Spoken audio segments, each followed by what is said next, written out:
I'm so excited to be here, and I love the fact that you're in an association with so much love and positive energy. I get to speak all over the world, and I've never been in a conference that opened with that kind of power and get people getting up and standing and singing and stuff, so that's just terrific. What I want to do today in the next 35 minutes is I want to go on a quest, a journey, an adventure, all of us together. I want to uncover the power of storytelling. It's a lost art. We spent so many years shouting at people. Uncover it, learn how to master it, and I promise, when you do, it is something you can use to build relevance and value to the existing clients. It can be the Trojan horse for your new business presentations. It works incredibly well in collaboration and creativity. In fact, anytime you have a face-to-face interaction, storytelling, I hope, will become your go-to communication tool. But in any good journey, we have to deal with overcoming obstacles and headwinds. And today we've got three huge headwinds we're facing. We've got this world of abundance, where supply and demand is completely out of check. We have a new generation coming in with a mindset and a whole new attitude about how life should evolve. And then we have technology that we talked a little bit about with artificial intelligence. And all of these things are going to be part of our journey forward. Can storytelling hold up to the test of those three? Now, if I'm going to join you on this story, I'll tell you a little bit of myself. That was a wonderful introduction. But you brought up radio advertising. That's how it all began. I was a kid that got fired a lot from part-time jobs. I was a classic entrepreneur, thought I knew everything. And there was a job offer to sell radio advertising initially over the phone.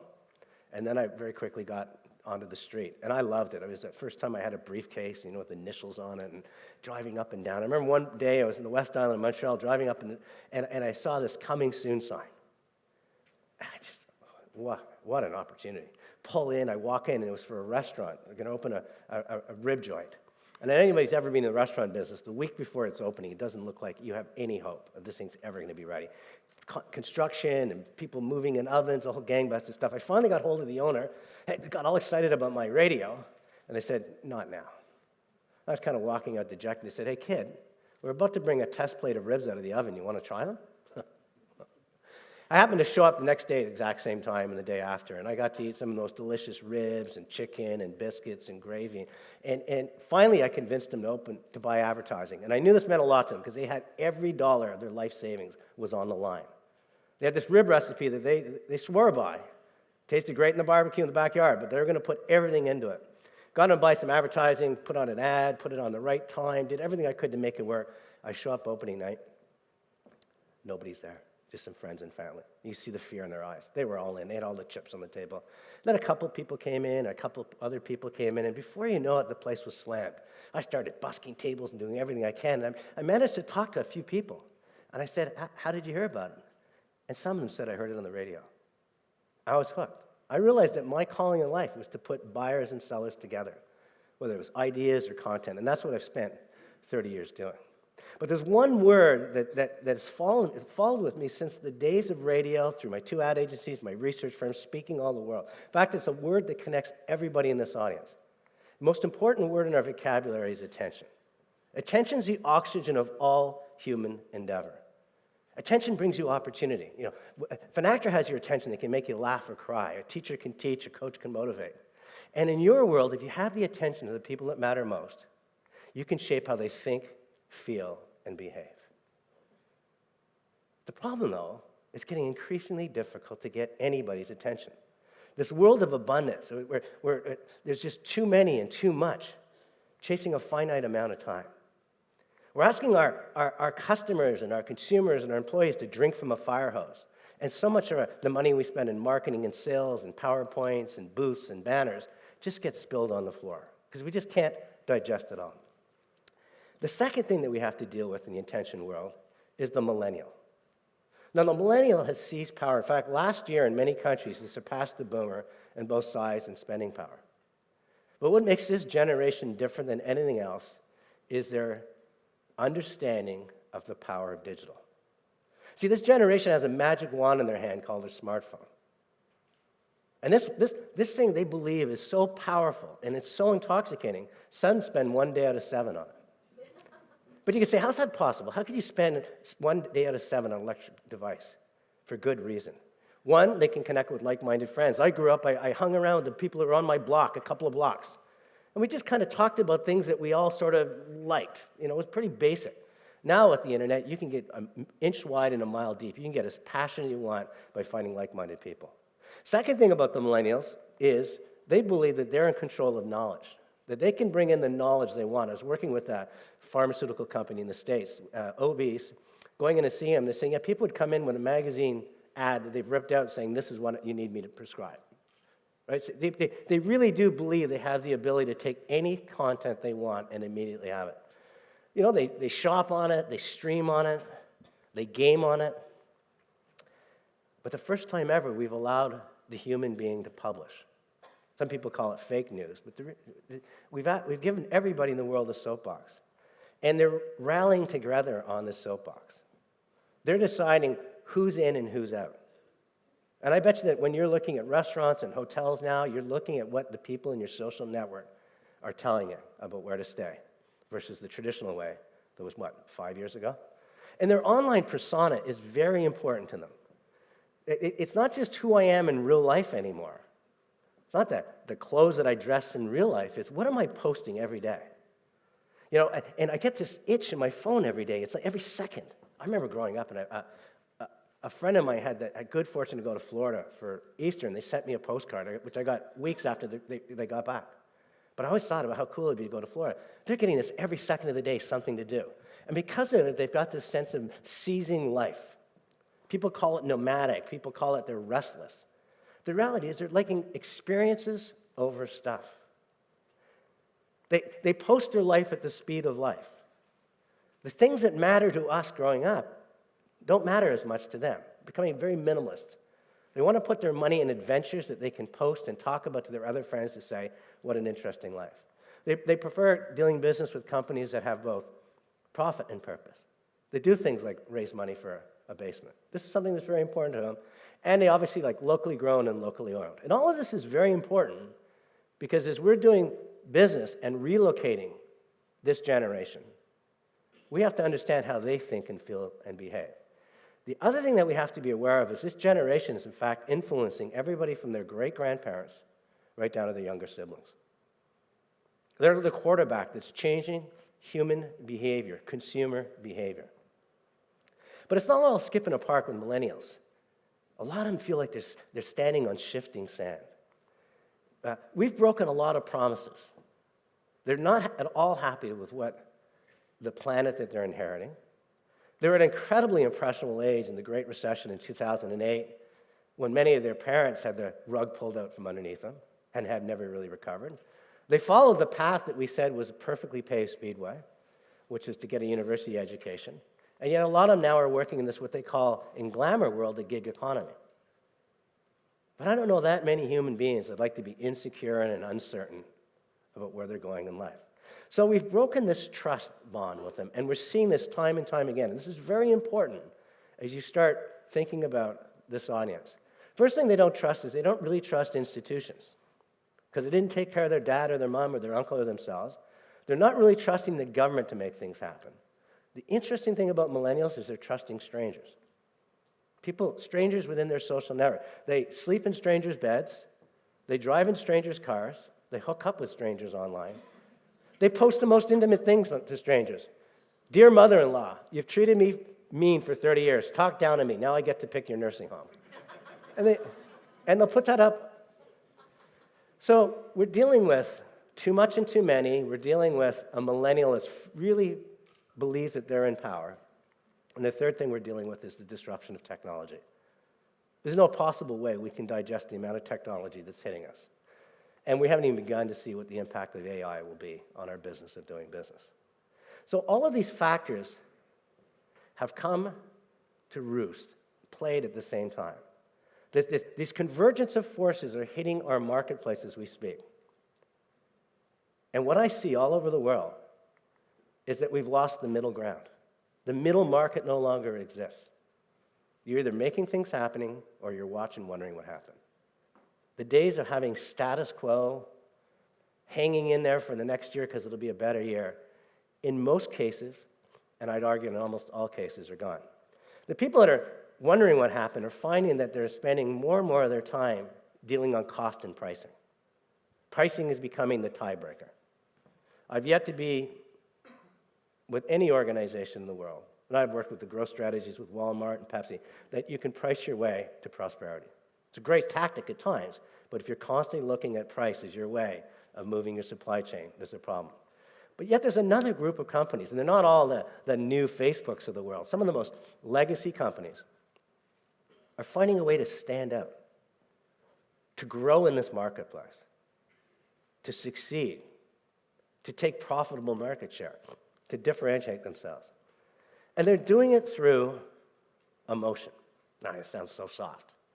But this piece of insight came to me when I was actually at a conference sitting where you are. I was a great storyteller, and he told one of the oldest stories. He talked about, it was a June day, he was on the solo hike. The weather was just perfect. You know, when you stepped in the sun, you got warm, you wanted to take a layer off, but you got in the shade, you were a little chilly. Greens, nature, birds, beautiful, going on this great walk, cleaning his brain of all the nonsense.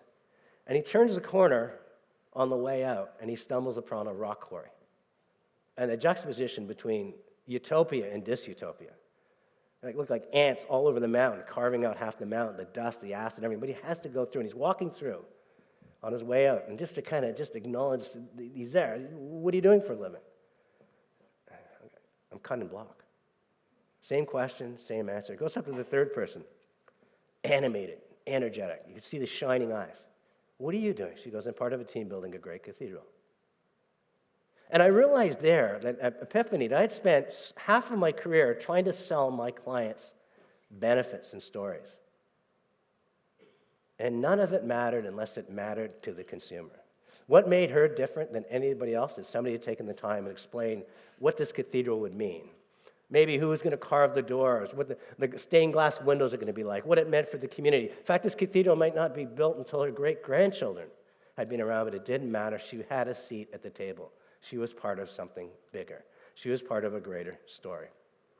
So I started doing a lot of work in stories. In fact, I spent the balance of my career in advertising, won tons and tons of awards and acknowledgments for it, but the very simple thing was that I stopped telling my clients stories and started showing how it enabled the consumer. It sounds very simple, and I'm going to explain this because this is a very powerful insight for you.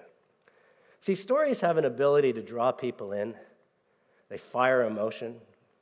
They can change beliefs. They can capture a period of time and become the culture of an organization.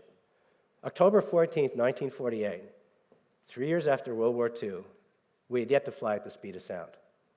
If you went back in those days, you'd see a lot of negative energy. You'd have scientists that said it wasn't possible. Religious people thought it was God's country. A lot of people just challenging these people to do it. This was a group that were called the Right Stuff. This is Chuck Yeager, the pilot. Saturday morning he gets in. He's broken ribs a couple of days ago, horsing around with some buddies. Doesn't care. He wants the game ball. Gets in, uses a broomstick to put the cockpit down, and he takes off. Here's what he said in this biography. The faster I got, the smoother the flight. It was as if the plane was flying itself that day, and as they pointed it up, and we took off. And I looked at that gauge, and I looked at the gauge, and then I heard that massive explosion. And I realized we had just broken the sound barrier. Man was flying at the speed of sound for the first time. But it was a poke through jelly. Grandma could be sitting beside me sipping lemonade. Much later, I realized that the barriers had never been in the sky, but always in our minds. They used that story at NASA for decades later, anytime engineers didn't think something was possible. Talking about the barriers are never in the sky, they're always in our minds. See, stories give you meaning. You know, we can go days without food and water, but we search for meaning as human beings every 18 seconds. We tell stories to ourselves when we're sleeping all night long to find meaning. Our brains are wired for stories.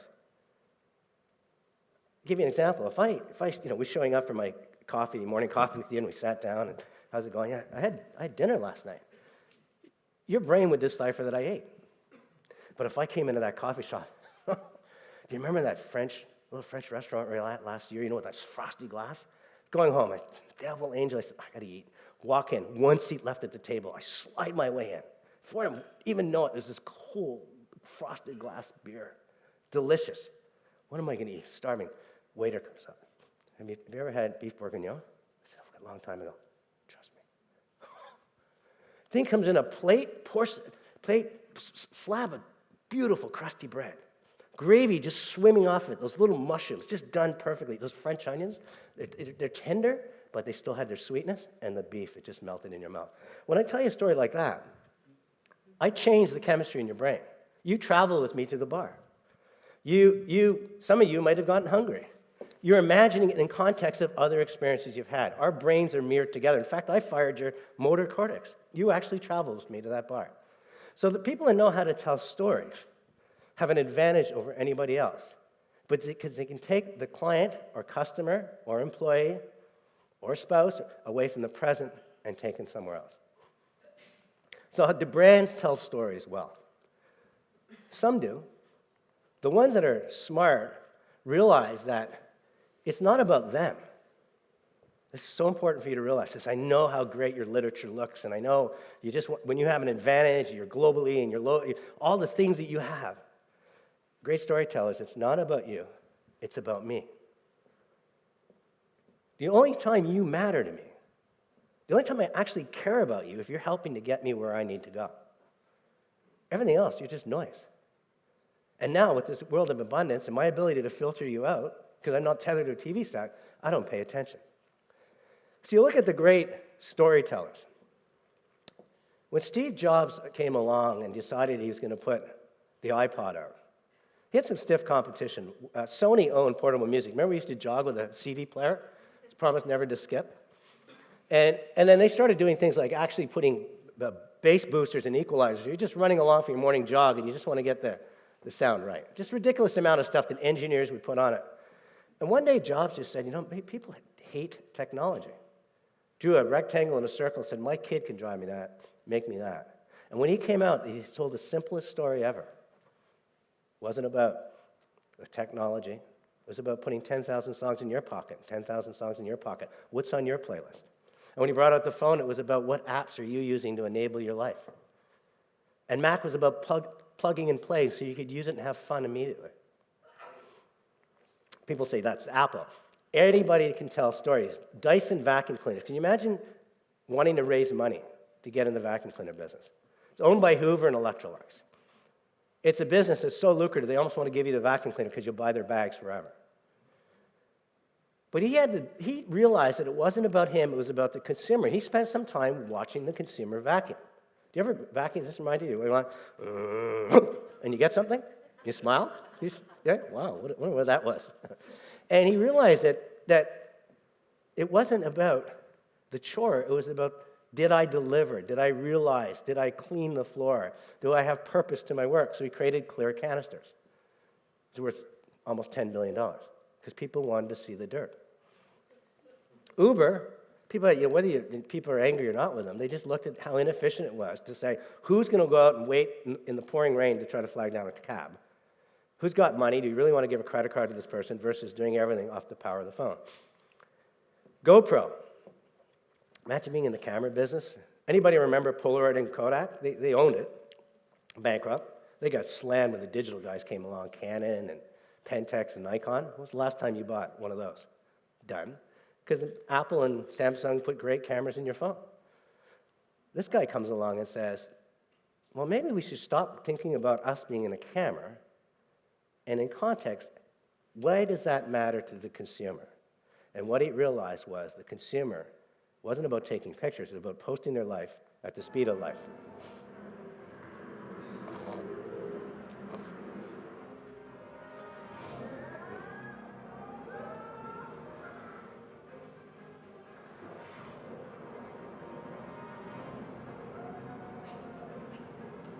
Did anybody sign up for the mystery afternoon activity? I'll leave you with this one. Just imagine doing this. Those are your customers. And who says pot doesn't affect your brain? So, Evian, comes along, and for years, I was working with the Pepsi organization. Evian drove us crazy with their glass bottles and sourced from the French Alps, and they got so much money for it. And eventually, people realized it was water.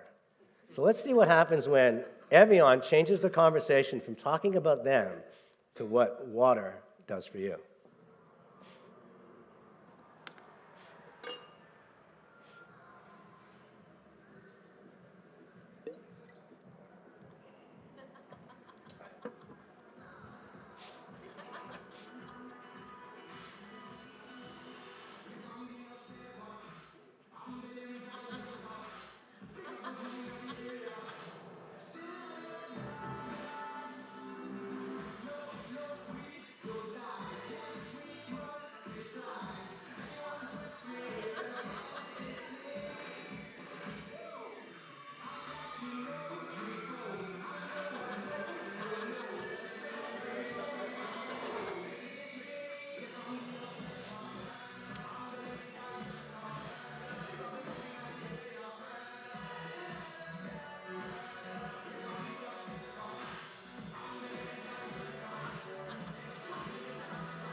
$250 million downloads within 72 hours. They had apps, you could turn yourself into a baby and a whole bunch of stuff. And they did, just by talking about water as a way to hydrate, make you feel forever young. Phenomenal turnaround. I'll show you one more.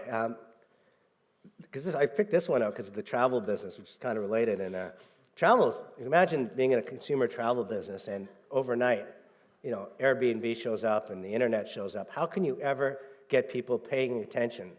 Well, maybe you stop talking about what you do in terms of booking travel and start focusing on what happens when you vacation.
So let's start putting this all together for your business of doing business.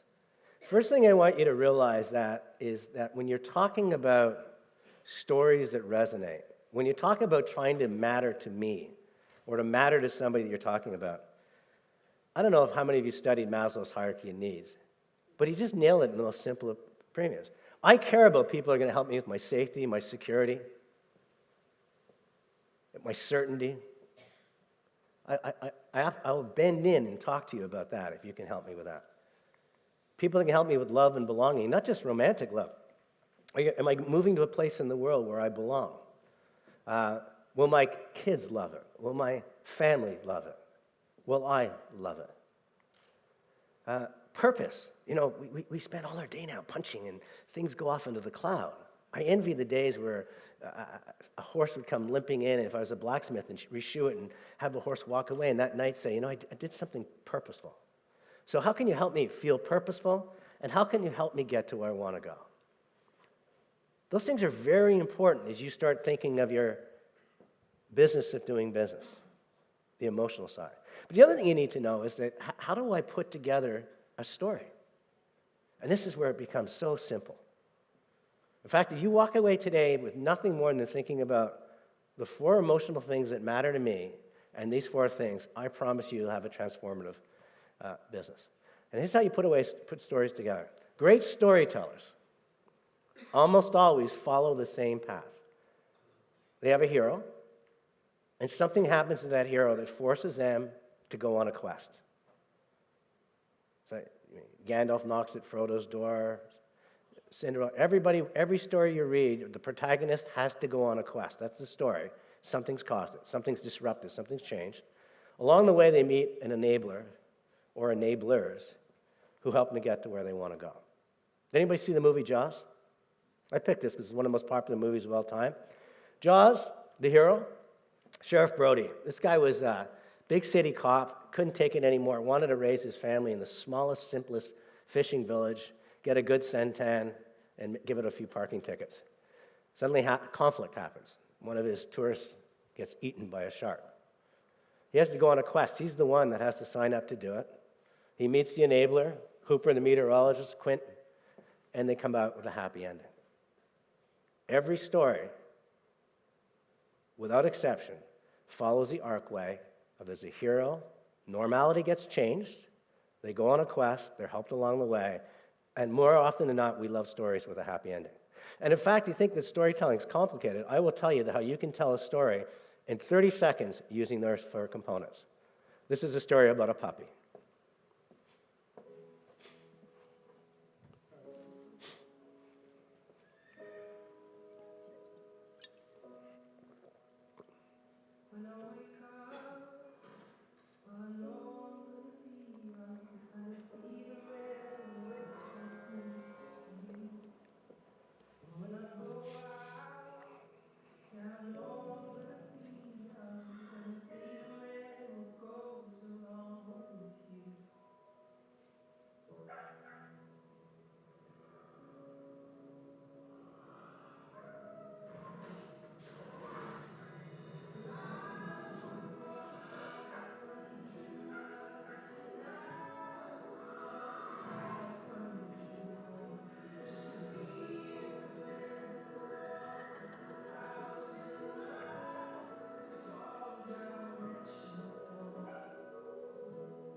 Now, only Budweiser can find a way to slip a cold one in a dong. But, the hero's the dog. Great life, man's best friend, Clydesdale's best friends, gets lost, has to go on a quest to try to get home. By the way, that's called Lassie Come Home. Same story. There's Woody in Toy Story 3. It gets abandoned, has to find their way back. We love that story. And along the way, meets a foe, the wolf about to eat him, and then the Clydesdales come along as the enablers and bring him back. Powerful storytelling. Very emotive. I'll show you another one. This is a story that I love because it's a person that is probably the most passionate sports fan in the history of the planet. He has never missed a soccer game in 25 years of his home team. He has a shrine for them. He's never not gone to a game, but he's never gotten to see his players play.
Great story.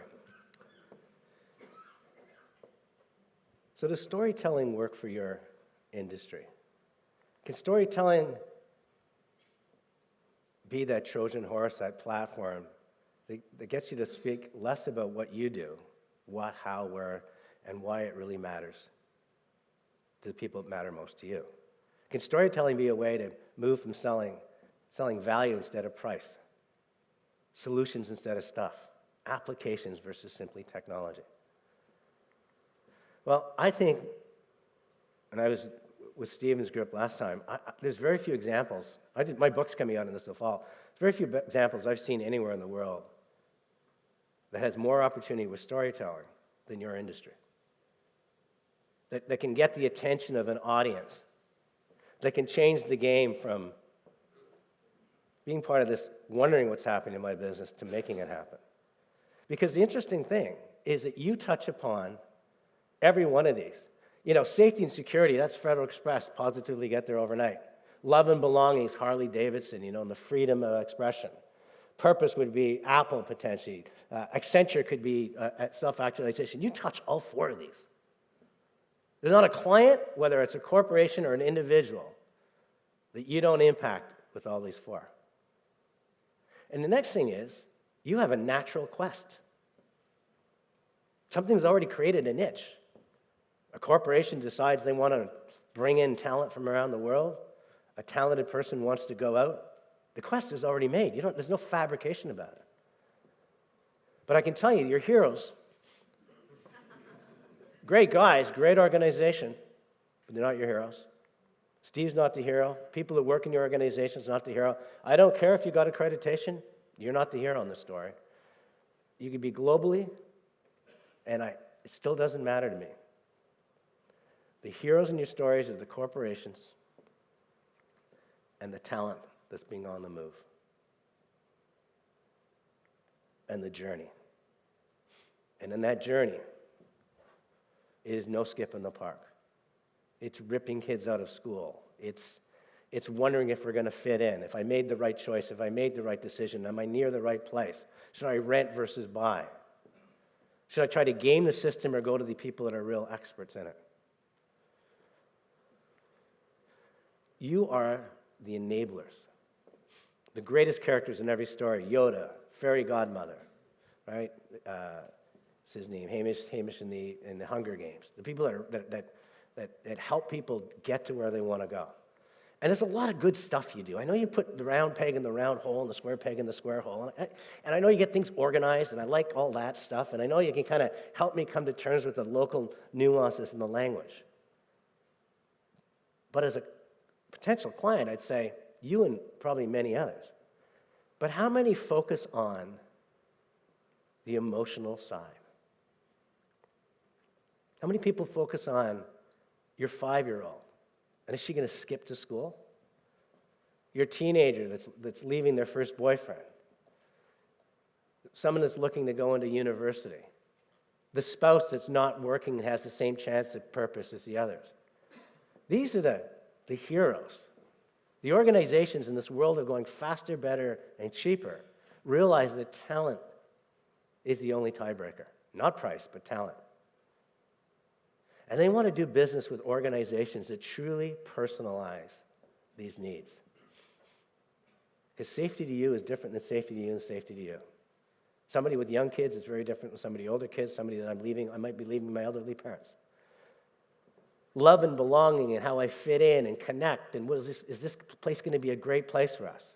After the euphoria and the excitement of making this move, and you suddenly realize that the neighbor that you used to have a barbecue with every Thursday night is no longer part of it.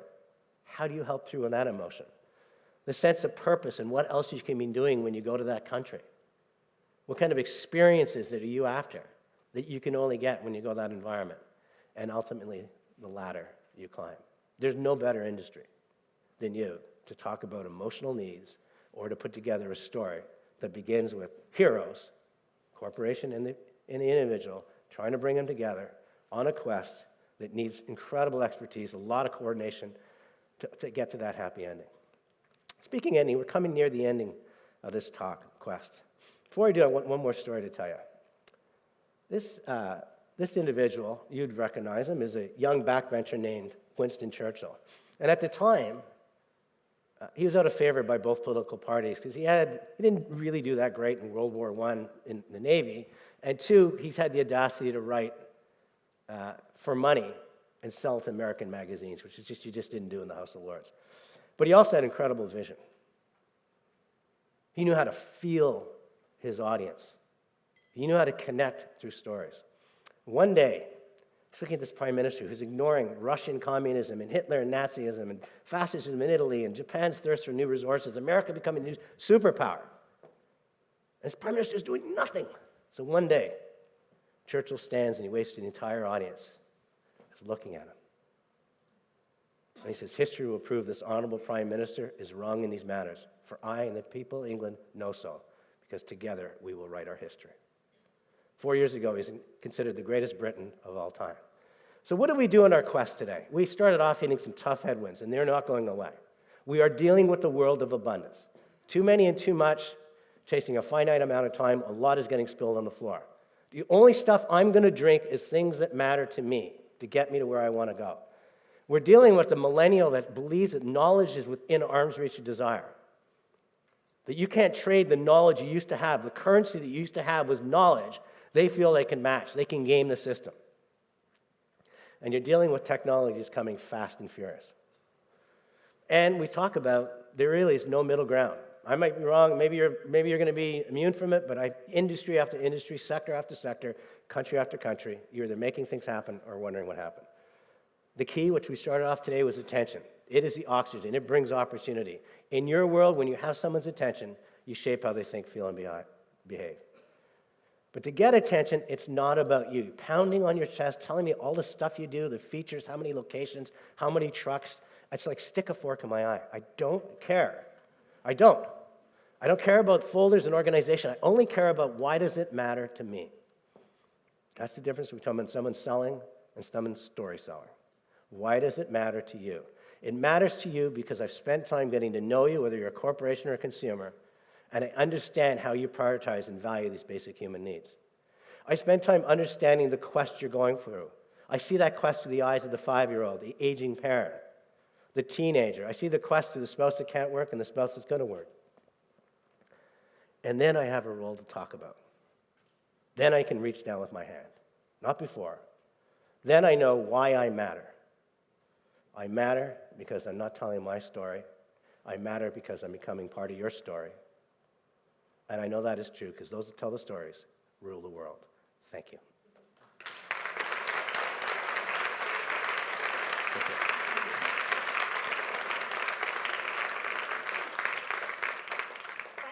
Much for your story, and thanks for sharing it with everyone in the room. And we will be taking questions from the floor, and we do have roving mics, so if you just put your hands up and we'll come to you. One question I have for you, and I'm mindful of this because I've, over the years, got to know a lot of the people there. There are some fabulous storytellers here. I mean, our DSPs here who are well-known, great stories to tell.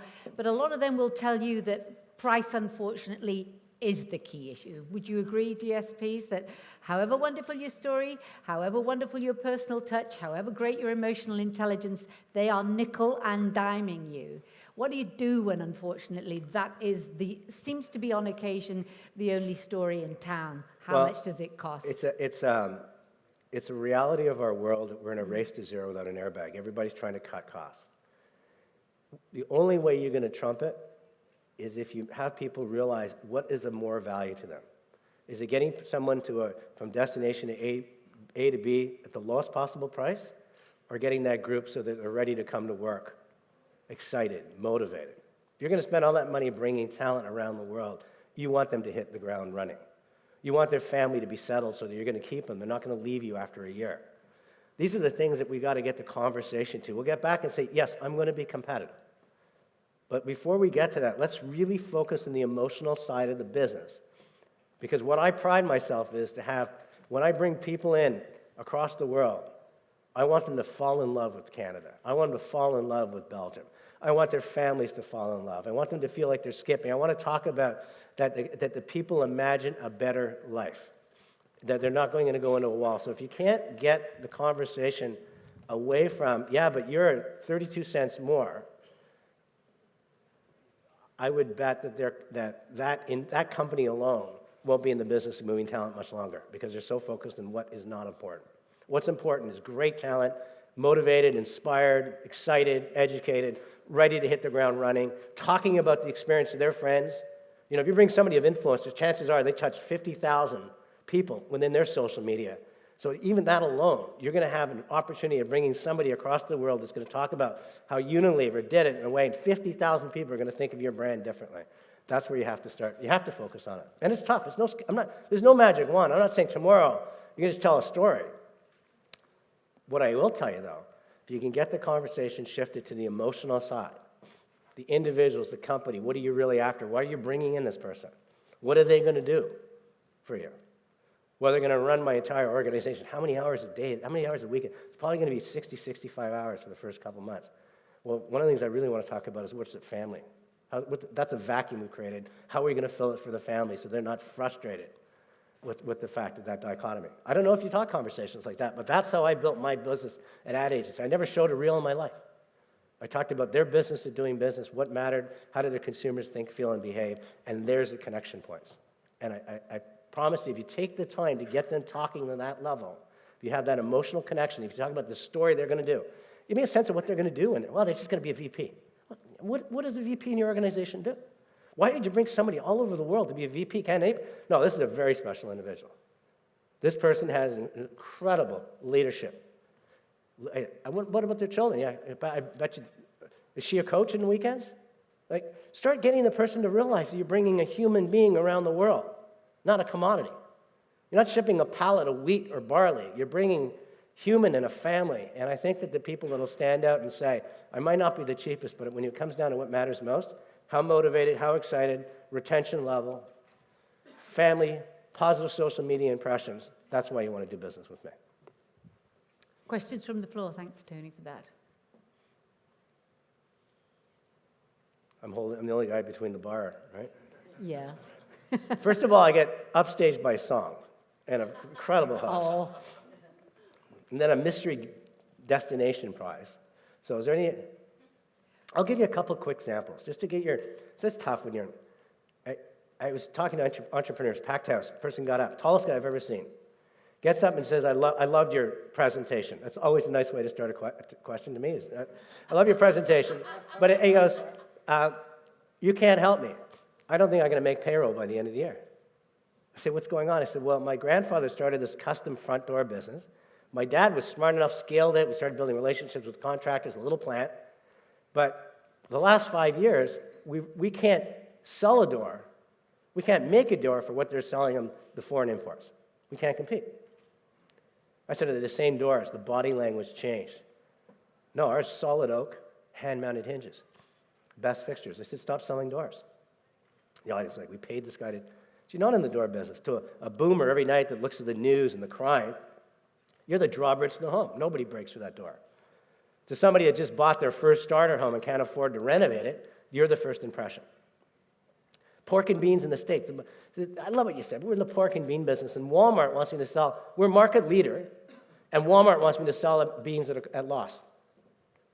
I said, you're in the pork and bean business. I said, yeah, with the can opener? He said, yeah. The maple and that? Yeah.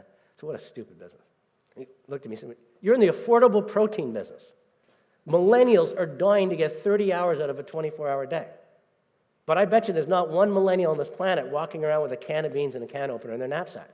But if it was a plastic container with a solar lid and some adventurous spice, you wouldn't have to sell it for 39 cents because you've changed the conversation to, I have protein that can get you through the day. And that's all I'm saying, that anything that you have, as you watch stories, as you leave this conference, as you start thinking about the books you're reading, think of that protagonist of the hero. What caused their life to change? When they go off, who helps them along the way in the desired end game? And I'll give you a hint. I have a workshop, but I'll leave you this hint at the end. Start with the end game back. Don't start with making the sale.